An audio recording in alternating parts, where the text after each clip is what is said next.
Hey again, guys. I just finished a couple of fiber festivals.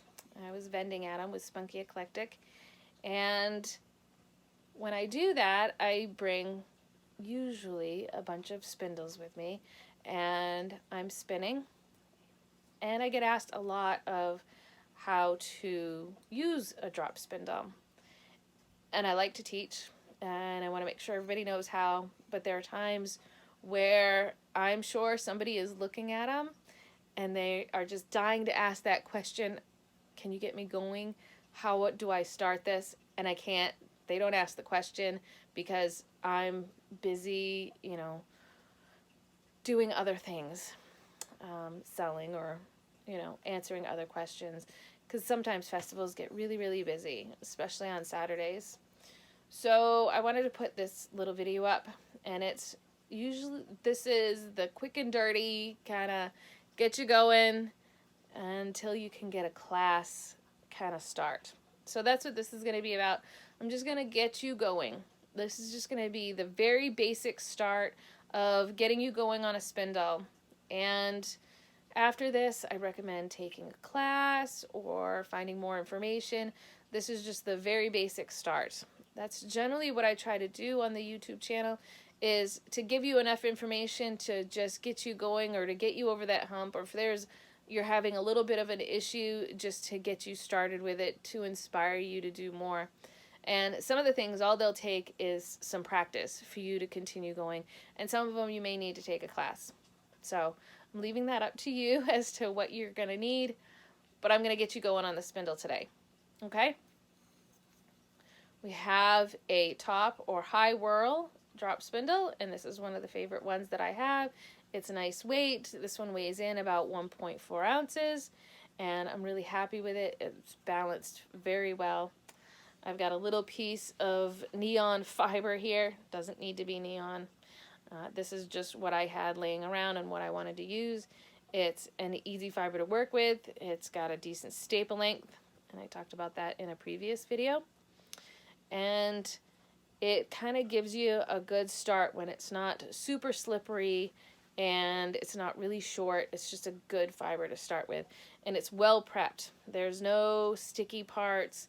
It's not felted. I'm not going to fight with the fiber, and that's an important thing, is not fighting with your fiber.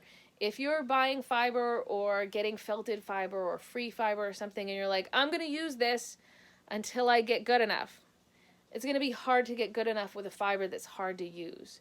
So use the best fiber that you can get your hands on. And so that's what I've got here.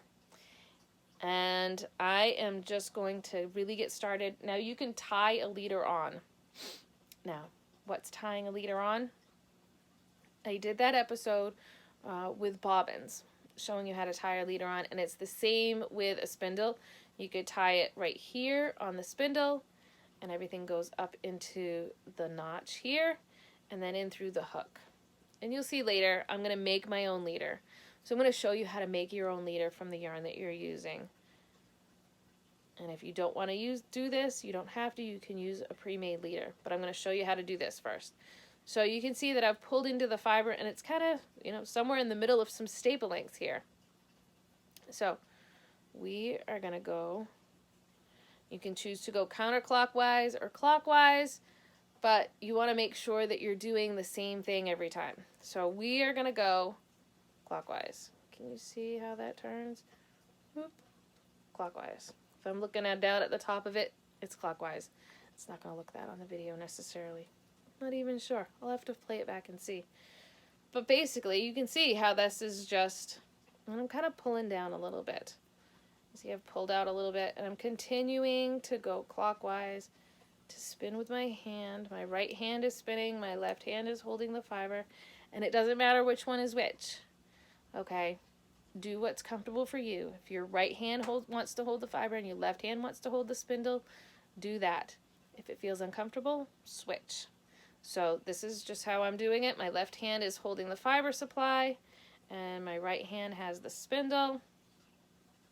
And I'm just kind of, you see how I moved it out a little bit? That's called drafting.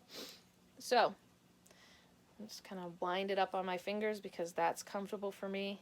And then I'm going to tightly wind it around the bottom.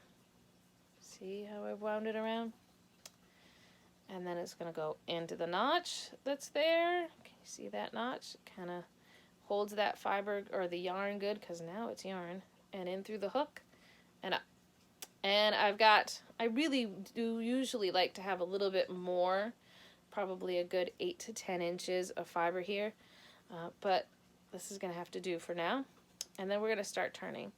And there's all these ways people will take it and kind of run it up their thigh or their body some way, or you can just kind of flick it. What we're doing is we're building up energy. And I'm going to kind of roll it up. We're building up twist, building up energy, and it's got a lot of twist in it. You can kind of see there's way too much twist. If I were to do this, it kind of kinks up. That's exactly what we want it to do, because we're parking and drafting. You see there's no twist in this section, but there is in this. That's exactly how we want it to be, because we're going to draft this out to a thinner length. If we just got twist into this, it's just going to twist up and we're not going to be able to do anything with it. So this is why this hand is just pinching and keeping the twist that has been built up here from going into my fiber supply. And then I'm going to draft. This is what this is called, is drafting. Now I'm not rubbing, I'm not yanking, I am gently coaxing the fibers apart with this hand pulling against this hand. And I'm not kind of gripping this really tightly. I'm just moving the fibers apart. And if you get a piece of fiber, you can see they just want to move apart. If there's not any twist in it, they sort of easily move apart. So I've done that. I've drafted. And this hand, my right hand, is going to pinch right here. And then we'll see. Okay, see how fluffy that is? And how tight that is? All right, now I'm going to let go with my left hand. Oops, and I broke it. Lay those over one another. Let go with my... Ta-da! All that excess twist that we had built up here went out. See how that worked? All right, so I'm going to wind onto the bottom just a little bit. In through the notch, in through the hook, and then we're going to do that twist build up again. So I'm going to run it up my body just to build up twist. Park it. Parking it there. You can park it between your knees, whatever's comfortable. But you can see I've got a ton of excess twist. And I have fiber that needs to be drafted here. So I'm going to draft it out a little bit. And I can draft it in small sections. So you see I drafted it there. It's very fluffy. It's very springy here. Ta-da! All that twist moved out. And now, still a little springy over there. Means we've got a little more that we can draft out. And I just draft out a little bit more. See how that works? And that's about the right amount. So, that is the very basics of this. Over and over again, you're going to... Oops, that needed more. You are going to add twist to this. Extra twist. You're going to draft out, and you can draft out little bits at a time, keeping the twist from getting into your main fiber supply. And then you'll stop, and you'll wind it on. It's called park and draft. Park, you add twist, you park your spindle, and you draft some out. Over and over and over. You keep doing that until you have a bunch on there. Now, what I tell people is to practice this 15 minutes a day. If you haven't been doing it, and I know I made it look really easy because I've been doing it for close to around 20 years now, maybe a little bit longer. So I've been doing it for a long time, and I practice a lot. I play with my spindle a lot. I work with it a lot. I have good muscle memory. It's just like anything with muscle memory, like riding a bike, you never forget it. Sort of the same with this. So your hands need to learn what to do, and you've got to teach them. And the best way to teach them is not to, set your spindle down for a few weeks, pick it up and really cram for an hour or two. That hardly works for anything that we do in life. So what I recommend to people is when you're in the very beginning learning stages is to pick your spindle up for 15 minutes a day. Pick it up and work with it. Set a timer for yourself. 15 minutes. Set a timer. At the end of the 15 minutes, you are either putting that spindle down just about the time where you're frustrated with it and you want to throw it across the room, but that timer goes off and you're like, okay, I've done my time, I can set it back. Or you're really happy with it and you're like, okay, I made some progress today. I'm feeling good. I'm going to set it down and move on to the next activity. 15 minutes, that's all you need every day. And eventually it's going to get to that point where you are doing this and you're practicing and you're being good with your park and draft, and all of a sudden you forget to park it. And you just start drop spinning. And it just kind of goes. And it all sort of makes sense to you, and you don't even know what happened. Your body memory has kicked in, and, you know, your muscles are just doing what they're supposed to do, and it all makes sense, and everything is just working, and it's all going really, really good. And it's like, oh, hey, check that out. Look what I'm doing. And, you know, a couple hours have passed.